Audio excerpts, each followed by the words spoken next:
आज हम जंतर मंतर पर पहुंचे हैं और जंतर मंतर पर उत्तराखंड की जब भी समस्याएं आती हैं तो यहाँ से एक गूंज जरूर जाती है। जब भी उत्तराखंड की बात होती है तो पुष्कर सिंह धामी लगातार इस बात को कहते रहे कि हम उत्तराखंड में सशक्त भू कानून से लेकर हर एक मूलभूत सुविधाएं जो है उनको लागू करेंगे। पर क्या वहां की जमीनी हकीकत क्या ये है कि वहां पर ये चीजें लागू ही नहीं? क्यों उनको ये जरूरत पड़ रही है कि राजधानी को बनाने को लेकर आज यहाँ पर पहुंचे हैं। स्थायी राजधानी गैरसैंण समिति से यहाँ पर पहुंचे हैं लोग, उनसे जानते हैं कि आखिर क्यों गैरसैंण को ही राजधानी बनाना चाहते हैं। क्या कहेंगे आप जिस तरह से लगातार? देखिए, ये प्रदर्शन तो कोई ऐसी कोई अचरज वाली बात नहीं है। पहाड़ियों के लिए ये एक पहचान का मुद्दा है, उनकी संस्कृति सभ्यता का मुद्दा है। तो ऐसा कुछ नहीं है कि ये मुद्दा कोई नया मुद्दा है और ये जन भावनाएं हैं जो आज लोग यहाँ पे आए हैं। और हम हर पहाड़ी चाहता है कि उसकी राजधानी जो है उसके क्षेत्र में हो। पहाड़ी राज्य, पहाड़ी बहुल राज्य है तो उसकी राजधानी पहाड़ के अंदर ही होनी चाहिए। इसी मकसद से जो है आज हम लोग यहाँ पे जंतर मंतर पे है। आज ये आगाज है और ये आंदोलन आगे पहाड़ों के अंदर ग्राम स्तर पर और जिला स्तर पर हम ले जाएंगे। एक तरह से अगर देखा जाए तो गैरसैंण को ही आप राजधानी क्यों बनाना चाहते हैं? क्योंकि 6 महीने देहरादून भी चलती है और 6 महीने वहां भी चलती है, ऐसा क्यों? देखिए, आप देखें, अगर आप देहरादून और उसके आसपास की बात करें तो देहरादून के अंदर आप देखें कि सारी सुविधाएं मौजूद है। तराई क्षेत्रों में सारी सुविधाएं मौजूद है। आप पहाड़ों की स्थिति देखिए, पहाड़ी बहुल राज्य, पहाड़ियों के नाम पे राज्य, पहाड़ियों की सादत पे राज्य, और आज वही पहाड़ी जो है उपेक्षित है, विनाश की तरफ बढ़ रहा है। तो क्या करेंगे? हमारी राजधानी अगर पहाड़ है, हमारा अगर राज्य पहाड़ है और पहाड़ी बहुल है तो इसकी राजधानी भी पहाड़ों में होनी चाहिए और सबसे उपयुक्त स्थान है। बिल्कुल सर्वे हो चुके हैं सब जगह, कोई भी इस बात पे जो है डिसएग्री नहीं है कि वहां पे राजधानी नहीं होनी चाहिए। वहां पे सब एग्री है कि वहीं पे राजधानी होनी चाहिए। लेकिन जो ये भाजपा कांग्रेस की सरकार है, इन्होंने हमेशा इन मुद्दों की अनदेखी करी है और अपने स्वार्थ को हमेशा जो है आगे रखा है। तो इस वजह से जो है पहाड़ी विस्थापित है। आप देखिए, पहाड़ से लगातार पलायन हो रहा है। जब तक ये मशीनरी, ये जो विकास है, ये जो संसाधन है पहाड़ नहीं पहुंचेगा तो पहाड़ियों का विकास नहीं हो सकता। उत्तराखंड सरकार लगातार कहती है कि हम पहाड़ियों की हर एक मूलभूत सुविधाएं जो हैं, अस्पताल है, शिक्षा है या फिर किसी भी तरह की समस्याएं हो, उनको लेकर लगातार तत्पर रहते हैं। क्या कहेंगे आप? ये तो सर देखिए, ये तो कहने वाली बात है। ये दूर दूर के ढोल सुहावने, जंगल में मोर नाचा किसने देगा। पहाड़ियों की हालत तो पहाड़ी जानता है। बातें करने से, मीडिया में बातें करने से, बड़ी बड़ी आप प्रधानमंत्री मोदी के साथ धामी जी तस्वीर खिंचवाते हैं, कभी स्मार्ट मुख्यमंत्री का खिताब लेते हैं तो कभी सबसे ज्यादा जो है विकसित राज्य का खिताब लेते हैं। लेकिन विकसित है कौन? विकसित है बाहरी, उपेक्षित है पहाड़ी। तो ये जुमलेबाज है जो उत्तराखंड का मुख्यमंत्री, और जो भी सरकार रही हो सब जुमलेबाज सरकारें रही हैं। इन सरकारों पे हमारा भरोसा उठ चुका है।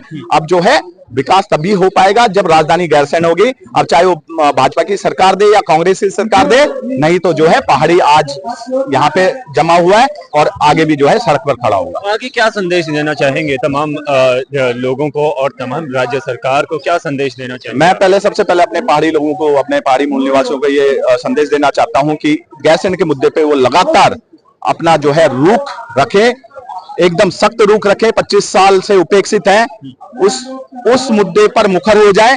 और मैं चेताना चाहता हूं भाजपा कांग्रेस जैसी राष्ट्रीय पार्टियों को कि उनके दिल लद गए पहाड़ में। पहाड़ी अब जाग रहा है और पहाड़ी आपको उखाड़ फेंकेगा अगर आपने हमारे मुद्दों की अनदेखी करी। किसी को पैसे की कमी है, किसी हर जगह से है। हाँ जी, बोलिए जी। आप उत्तराखंड की तमाम मांगों को लेकर यहाँ पर आए,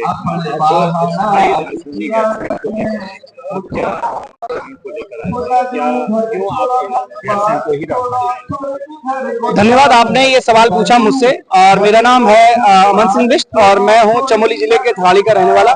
अभी हाल में जहाँ पर आपदा आई थी, प्राकृतिक आपदा, मैं उसी जगह से बिलोंग करता हूँ।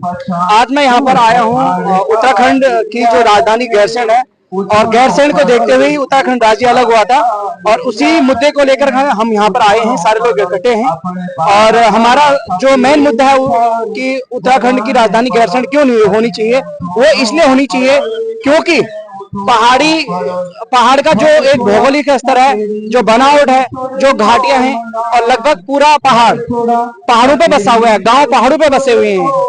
और 13 जिलों में से 11 जिले पहाड़ पर हैं, और 11 जिलों के होते हुए गैरसैंण राजधानी न करके देहरादून बनाई गई है। और जो विकास सिमट कर रह गया है वो देहरादून, हरिद्वार, ऋषिकेश और आपका उधम सिंह नगर, हल्द्वानी तक ही रह गया। बाकी जो 11 जिले हैं उत्तराखंड के पहाड़ी इलाके हैं वो बिल्कुल ही अछूते हैं। और वहाँ ना स्वास्थ्य की सेवा है, ना वहाँ एजुकेशन की अच्छी सेवा है, ना वहाँ रोडें सही है, और ना वहाँ बिजली है, ना पानी है। अभी गर्मियों के टाइम की मैं बात करूं तो जो पहाड़ी में जो गांव ऊंचे हाइट पे बसे हुए हैं, दिल्ली जैसी वाली स्थिति आ जाती है कि वहां पे भी टैंकरों के से पानी जाता है। तो आप सोचिए, उत्तराखंड राज्य बने हुए 25 साल हो गए हैं, तो हम उत्तराखंडियों को क्या मिला?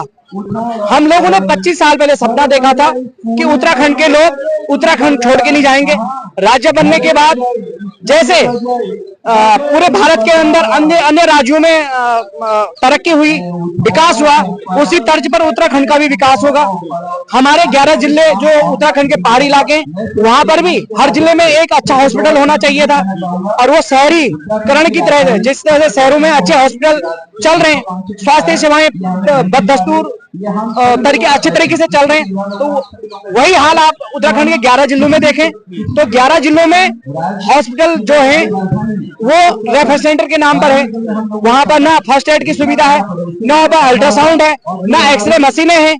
आपातकाल में कोई घटना घट जाती है तो उस व्यक्ति को या उस पीड़ित इंसान को देहरादून, दिल्ली जैसी जगह रेफर किया जाता है। उत्तराखंड सरकार की बात करें, आपने तमाम स्वास्थ्य सुविधाओं की बात की, शिक्षा की बात की, और तमाम बात की। 25 साल हो गए, 25 सालों में कई विकास कार्यों की अगर बात करें तो धामी सरकार लगातार पिछले 7-8 सालों से यही तो चिल्ला रही है कि हमने विकास किया है, विकास करेंगे। हर घर जल योजना को लेकर भी वो लगातार कहते हैं, और स्वास्थ्य सुविधाओं को लेकर आपने देखा होगा कि तमाम जगह धराली भी और थराली में भी जिस तरह से आपदा आई, वहां पर भी उन्होंने कहा कि हम किसी भी हर तरह से सेवा करेंगे, और सेवा की है, सेवा करेंगे के मंत्र का उन्होंने ये जिक्र किया। चलो ठीक है, ये सब कहा है। हाँ। मैं आपसे एक बात बता देना चाहता हूँ, उत्तराखंड राज्य बने हुए 25 साल हो गए। हाँ। अभी मैंने स्वास्थ्य के ऊपर बात कर रहा हूं। मैं गूगल करके उत्तराखंड राज्य का एक साल का जो स्वास्थ्य का बजट उत्तराखंड सरकार लॉन्च करती है, विधानसभा से पास होता है, तो वो अभी 2025-26 का आया 3400 करोड़ के आसपास। पिछले 25 साल में कितना पैसा स्वास्थ्य पे लगा होगा? 13 जिले हैं उत्तराखंड में। बहुत सोचने वाली बात है। और हर नेता, हर इंसान जो उत्तराखंड से बिलोंग करता है, चाहे वो शहरों में रह रहा है, चाहे वो पहाड़ों में रह रहा है, सोचे जरा कि जब 2025-26 का स्वास्थ्य का बजट 3400 करोड़ रुपया है, तो पिछले 25 सालों में स्वास्थ्य का बजट कितना रहा होगा? क्या पिछले 25 सालों में 13 जिलों में 13 अच्छे हॉस्पिटल नहीं बन सकते थे? चाहे पूर्व में कांग्रेस की सरकार रही हो, वर्तमान में बीजेपी की, सारे लोग पल्ला झाड़ने की कोशिश करते हैं। पहली बार हमने धामी जी को देखा था, कई चीजों पे उन्होंने रिस्पॉन्सिबिलिटी ली है, चाहे स्वास्थ्य के ऊपर बात हो, चाहे उत्तराखंड में किसी और विकास की बात हो, लेकिन जमीन में वो काम दिखना चाहिए ना। फिर कहाँ है? धराली में आपदा आई, अगर उसी एरिया में कहीं पर एक अच्छा हॉस्पिटल होता, आपातकाल में वहां पे जो लोग पीड़ित हुए, जिनका एक्सीडेंट हुआ, जो जिंदा थे, जो चोट जिन लोगों ने खाई थी, तो उनको हेलीकॉप्टर से रेस्क्यू करके देहरादून या ऋषिकेश जाने की जरूरत नहीं पड़ती। वहीं हॉस्पिटल होता तो उनको तत्काल वहां पर स्वास्थ्य सेवा मिलती। ऐसे ही थराली में देख लीजिए, जहां से मैं खुद बिलोंग करता हूं, हॉस्पिटल 2001 में बनकर तैयार हो गया था। आज 25 साल में उस हॉस्पिटल में परमानेंट कोई डॉक्टर नहीं था, ना ही वहां पर नर्स है, ना ही वहां पर एक्सरे मशीन, और ना ही वहां अल्ट्रासाउंड। और सबसे बड़ी बात, 21वीं सेंचुरी में हम लोग जी रहे हैं।